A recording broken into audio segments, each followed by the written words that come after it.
ये तो हम सभी जानते हैं कि जब किसी व्यक्ति की मृत्यु हो जाती है तो उसके बाद उसका अंतिम संस्कार किया जाता है। अंतिम संस्कार का भी विशेष महत्व है। इसीलिए जब भी किसी की मृत्यु होती है तो उसके बाद पूरे विधि विधान और रीति रिवाजों का पालन करके ही मृत व्यक्ति का अंतिम संस्कार किया जाता है, क्योंकि ऐसा माना जाता है कि अगर पूरी विधि से मृत व्यक्ति का अंतिम संस्कार नहीं किया जाए तो फिर उसके मरने के बाद मोक्ष की प्राप्ति नहीं होती है।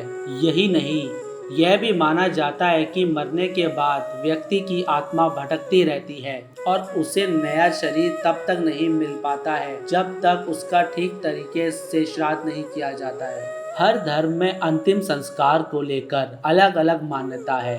अगर बात करें हिंदू धर्म और सिख धर्म की, तो दोनों धर्मों में किसी भी व्यक्ति की मृत्यु हो जाती है तो उसके शव को अग्नि दी जाती है और बाद में उसकी अस्थियों को गंगा जी में प्रवाहित कर दिया जाता है। इसी तरह से मुस्लिम धर्म और ईसाई धर्म में जब किसी व्यक्ति की मृत्यु हो जाती है तो उसको जलाया नहीं जाता बल्कि उसको दफनाया। क्या आप जानते हैं कि पारसी धर्म में अंतिम संस्कार किस तरह से किया जाता है?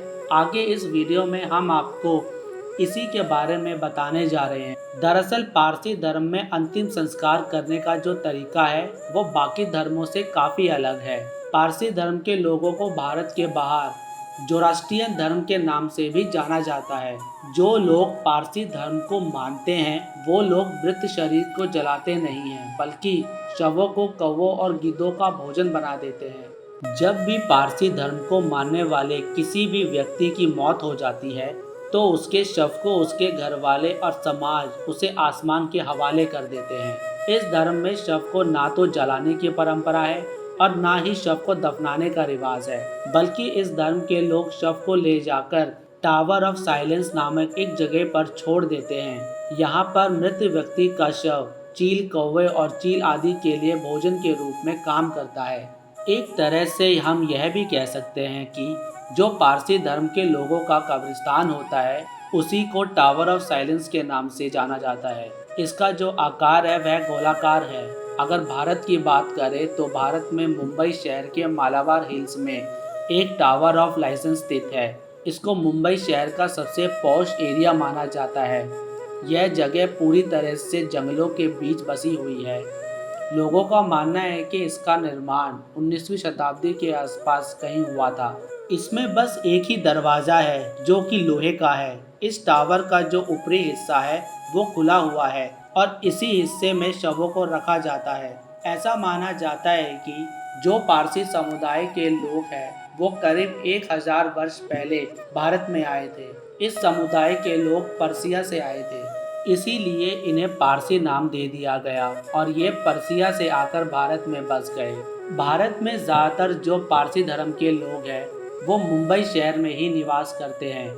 आप सभी की जानकारी के लिए हम आपको बता दें कि भारत देश के जाने माने बिजनेसमैन रतन टाटा भी इसी समुदाय से आते हैं। इसके अलावा भी कई बड़े बड़े बिजनेसमैन इसी धर्म से संबंध रखते हैं। पारसी धर्म के लोग अपने सगे संबंधियों के शव को टावर ऑफ साइलेंस पे ले जाकर वहां उनका अंतिम संस्कार कर देते हैं। पारसी धर्म के लोगों की अंतिम संस्कार करने की जो परंपरा होती है उसी को दोकमे नाशनी परंपरा के नाम से जाना जाता है। इस धर्म में जब भी किसी व्यक्ति की मृत्यु हो जाती है तो मृतक के परिजन मृत शरीर को टावर ऑफ साइलेंस नाम के स्थान पर ले जाकर छोड़ देते हैं। ये काफी ऊंचा स्थान होता है। इस ऊंचे स्थान को दखमा भी कहा जाता है। यहाँ पर शव को इसलिए रखा जाता है क्योंकि पारसी धर्म के लोग शव को बहुत ही ज्यादा पवित्र मानते हैं। फिर यहाँ पर गिद्ध, चील, कौवे आदि शव को भोजन के रूप में खा लेते हैं। इसी पूरी परंपरा को दोगमे नाशनी कहा जाता है। पारसी धर्म के लोग इस परंपरा को 3000 साल से निभाते चले आ रहे हैं। इस धर्म को मानने वाले लोग अग्नि, जल और भूमि को अत्यधिक पवित्र मानते हैं। यही कारण है कि वो किसी भी शव को दफनाते या फिर जलाते नहीं है। इस धर्म में किसी को जलाने का मतलब है अग्नि को अपवित्र करना तथा किसी को दफनाने का मतलब होता है पृथ्वी को अपवित्र करना। वहीं कब अस्थियों को गंगा में प्रवाहित किया जाता है तो इसके जल को अपवित्र माना जाता है। दोस्तों, अगर ये वीडियो आपको पसंद आया तो इस वीडियो को लाइक करना मत भूलें और फ्यूचर में ऐसी वीडियो देखने के लिए हमारे चैनल